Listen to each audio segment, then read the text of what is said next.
پاکستان اور بھارت کی کشیدگی کے حوالے سے اقوام متحدہ کہہ رہا ہے، تشویش کا اظہار کر رہا ہے۔ امریکہ کہہ رہا ہے کہ وہ نظر رکھے ہوئے ہے۔ پاکستان دنیا سے کہہ رہا ہے کہ دو نیوکلیئر ممالک ہیں، اس حوالے سے دنیا کو اپنا کردار ادا کرنا چاہیے، فکر مند ہونا چاہیے۔ ہمارے ساتھ سابق سفیر حسین حقانی صاحب موجود ہیں۔ حقانی صاحب بہت شکریہ میں شمع جوائن کرنے کے لیے۔ حقانی صاحب، جس طرف سچویشن جا رہی ہے، بھارت نے اقدامات کیے، پاکستان نے جواب دیا، ابھی تک ویسا کوئی ریسپانس دنیا کی طرف سے نہیں آیا ہے، یا پھر دنیا کے میڈیا میں اتنے کنسرن کا نہیں اظہار کیا جا رہا ہے۔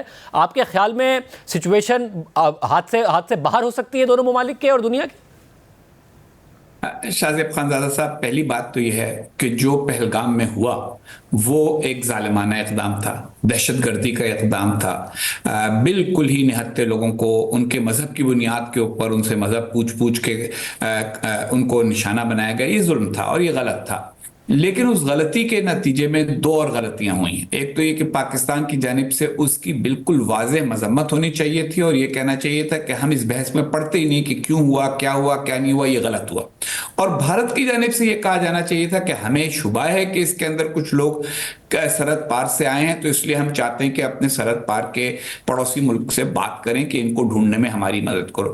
ایسا کچھ نہیں ہوا۔ وہ جو ہمیشہ پاکستان اور بھارت کے درمیان ہوتا ہے کہ ایک جذباتی کیفیت پیدا کر دے گی، اور خاص طور پہ بھارت میں اس وقت بہت زیادہ یہ جذباتی کیفیت پیدا کی جا رہی ہے، جس کا شاید تعلق ان کی اندرونی سیاست سے ہو، آنے والے یو پی کے الیکشن سے ہو، کہ کسی طریقے کے ساتھ اس کو ایک سیاسی مدعا بنایا جائے بجائے اس کے کہ اس کو منطق کے ذریعے حل کیا جائے۔ تو ایسی کیفیت میں باقی دنیا کا رویہ اب یہ ہے کہ بھائی یہ تم لوگوں کو ہر 2-4 سال بعد اس قسم کا دورہ پڑتا ہے اور ہم کو آنا پڑتا ہے سنبھالنے کے لیے۔ صدر ٹرمپ ویسے ہی بھارت کے دوسرے ممالک کے معاملات میں جو کردار ہے اس کو کم کرنے کی کوشش کر رہے ہیں۔ وہ خاص طور پہ اس میں دلچسپی نہیں رکھتے کہ دو ملک جو ہر 2-4 برس کے بعد برنک آف وار پہ پہنچنے کی سرخی لگواتے ہیں، ان کو روکا جائے۔ اب ایسی کیفیت میں کیا ہو سکتا ہے کیا نہیں ہو سکتا، یہ جو پاکستان میں ارباب اختیار بیٹھے ہیں ان کے لیے سمجھنے کی بات ہے، یا جو بھارت میں ارباب اختیار بیٹھے ہیں ان کے سمجھنے کی بات ہے۔ لیکن اس بار پہلے کی طرح نہیں ہوگا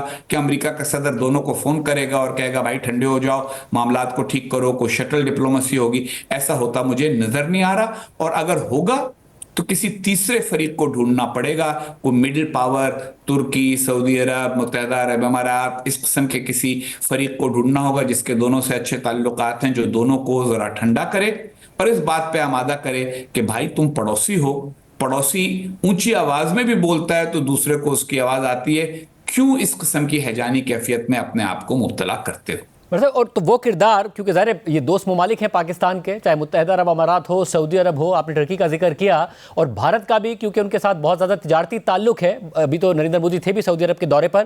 اگر عمان ہمیں نظر آیا کہ امریکہ اور ایران کے درمیان کردار ادا کر رہا ہے، متحدہ عرب امارات نے خط پہنچایا خامنائی کو جو کہ صدر ٹرمپ کا خط تھا، قطر نے طالبان اور امریکہ کے درمیان مذاکرات میں کردار ادا کیا، اب حماس اور اسرائیل کی جس قسم کی لڑائی ہے اس کے باوجود اس میں بھی مذاکرات میں کردار ادا کیا، تو کیا کوئی کردار ہو سکتا ہے ان ممالک کی طرف سے؟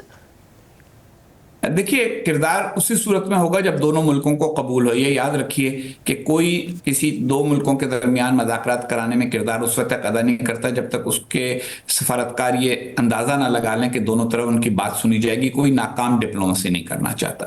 دوسری بات یہ کہ بھارت اور پاکستان کے حوالے سے ایک بات میں عرض کروں گا، جتنے سنجیدہ سفارتکاروں سے میں بات کرتا ہوں مختلف ممالک کو، وہ یہ کہتے ہیں کہ ہمیں ان دونوں ملکوں کا یہ رویہ سمجھ میں نہیں آتا کہ جو اسکول کے بچوں کا رویہ ہوتا ہے کہ جا بس اب میں تجھ سے بات نہیں کرتا۔ یہ کیا معاملہ ہے؟ آپ لوگ پڑوسی ہو، اور ابھی بھی دونوں کے سفارت خانے موجود ہیں، چاہے لوور لیول کے اوپر موجود ہیں، لیکن یہ جب تک پاکستان اور بھارت کے شور مچانے والے صرف اس کو ہندو مسلم لڑائی بناتے رہیں گے، جب تک اس قسم کی باتیں کرتے رہیں گے کہ ہم تمہارے ٹکڑے کر کے دکھا دیں گے، دوسرا یہ کہے گا کہ تم لوگ کون ہو، اس قسم کی، اور سوشل میڈیا نے اس کو بہت زیادہ بڑھا دیا ہے، تو تب تک سنجیدہ ڈپلومیسی نہیں ہوگی۔ دونوں ملکوں کو سنجیدہ ڈپلومیسی کی ضرورت ہے، خواہ کسی اور کی مدد سے ہو، خواہ براہ راست۔ اور اس کی پھر کس طریقے سے وہ ہو، کیونکہ ظاہر یہ ضرور ماضی میں ہوتا رہا کہ دونوں ممالک آپس میں الجھتے رہے۔ پاکستان میں یہ ہوتا رہا کہ اگر کسی وزیر اعظم نے کوشش کی تو اسٹیبلشمنٹ اس بات کی حامی نہیں تھی کہ بھارت کے ساتھ معاملات طے پائیں، مگر ہمیں نظر آیا کہ اگر جنرل باجوہ بڑے حامی تھے کہ بھارت کے ساتھ تعلقات بہتر ہوں، عمران خان بھی حامی تھے، ایک پیج پر اس حوالے سے تھے، ابھی بھی موجودہ عسکری قیادت اور جو سویلین قیادت ہے وہ اس بات کی حامی ہے کہ تعلقات بہتر ہوں، تو اس کے باوجود نہیں ہو پا رہے ہیں، یا بھارت کی طرف سے بھی یہ شکایت کی جاتی ہے کہ رسپانس نہیں آ رہا ہے، تو کیسے آگے بڑھا جائے؟ خانزادہ صاحب دیکھیے، میں بعض اوقات ایسی بات کہہ دیتا ہوں جس سے پھر لوگ ناراض ہو جاتے ہیں. مسئلہ صرف لیڈروں کا نہیں ہے، عوام کی سطح پر بھی دیکھیے نا. جب تک یہ چورن بکتا رہے گا کہ ایک آدمی کو الیکشن ہرانے کے لیے مودی کا یار پاکستان میں قرار دے دیا جائے تو پھر وہ لان تان کرنے کے لیے ایک موقع میسر ہے. اور جب تک بھارت میں یہ کہا جا سکے گا کہ دیکھو جی ان لوگوں کو ہم گھر میں گھس کے ماریں گے تو پھر اس پہ لوگ تالیاں بجائیں گے، جب تک عوامی سطح پر بھی یہ اویئرنیس جس کو کہتے ہیں، یہ احساس بیدار نہیں ہوتا کہ اس قسم کی کیفیت کے نتیجے میں ہم دونوں میں سے کسی کو کوئی فائدہ نہیں ہے. دہشت گردی غلط ہے، چاہے وہ ہماری طرف ہو چاہے دوسری طرف ہو. آپ دیکھیے کہ جب بلوچستان میں کوئی دہشت گردی کا واقعہ ہوتا ہے تو بعض اوقات دوسری سرحد کی دوسری طرف تالیاں بج رہی ہوتی ہے، یہ اچھی بات تو نہیں ہے. اسی طرح سے جب بھارت میں کچھ ہوتا ہے تو پاکستان میں ایسے لوگ موجود ہیں کہ جو کہتے ہیں دو جی سبق مل گیا. کیا سبق کسی کو مل رہا ہے؟ 1 ارب سے زیادہ لوگوں کی آبادی کے 2 ملک ہیں، دونوں پریشانیوں میں مبتلا رہتے ہیں اور ہر تھوڑے عرصے کے بعد اس ہیجانی کیفیت میں مبتلا ہوتے ہیں. اس کا کیا حاصل؟ مطلب اب موجودہ صورتحال میں جو انڈس واٹر ٹریٹی ہے، سنتاس معاہدہ، اس کو یک طرفہ طور پر معطل کیا ہے. فی الحال تو ظاہر فوری طور پر کچھ نہیں کر سکتا انڈیا، مگر اگر لانگ ٹرم میں وہ کچھ پروجیکٹس بنانے جاتا ہے تو ظاہر پاکستان متاثر ہو سکتا ہے. بٹ پاکستان یہ کہہ رہا ہے کہ یونیلیٹرلی ہو ہی نہیں سکتا، دنیا کی اس میں گارنٹیز موجود ہے، ورلڈ بینک کی اس میں گارنٹیز موجود ہیں. مگر حالیہ دنوں میں ہم نے دیکھا ہے کہ پہلے تو صرف پاکستان انڈیا پہ الزام لگاتا تھا، India Pakistan per, but Canada نے الزام لگایا کہ ریاستی طور پر وہاں پر اسیسینیشن کی کوشش کی گئی. امریکہ نے ایک پلاننگ کا الزام لگایا، مگر ایسا نہیں ہوا کہ انڈیا پیچھے ہٹا ہو. انہوں نے باقاعدہ ڈپلومیٹکلی جواب دیا اور ایک ہٹ دھرمی کا ہی مظاہرہ کیا کینیڈا کو بھی جواب میں. آپ کو لگتا ہے کہ کوئی پاسداری کرے گا انڈس واٹر ٹریٹی کے حوالے سے؟ لانگ ٹرم میں آپ کو یہ سچویشن خراب ہی ہوتی نظر آ رہی ہے؟ دیکھیے، یہ جو ہٹ دھرمی ہوتی ہے نا، اس میں لا آف ڈیمینشنگ ریٹرنز ہوتا ہے، یعنی جو حاصل ہے وہ کم ہوتا جاتا ہے وقت کے ساتھ. آپ کو یاد ہوگا ایک وقت تھا کہ پاکستان بہت ہٹ دھرمی کرتا تھا. ہم کہتے تھے ہمارا تو کوئی تعلق نہیں ہے، کون سا لشکر طیبہ، کون سا جیش محمد، کون سی حرکت المجاہدین، ان کا وجود ہی نہیں ہے. پھر بالآخر ہم نے تسلیم کرنا شروع کیا کہ یہ موجود ہیں، ان کے لوگوں کو پکڑنا شروع کیا. تو میرا کہنے کا مطلب یہ کہ اسی طریقے کے ساتھ اب دوسری طرف بھی ہونے والا ہے. اور جو عالمی رائے عامہ ہے وہ ہمیشہ کسی ایک کے ساتھ نہیں ہوتی، وہ بدل بھی جاتی ہے، اس کی رائے بھی بدلتی ہے. تو اس وقت ایک کیفیت تو ہے کہ جس کے اندر لوگ دونوں طرف سے پریشان ہیں.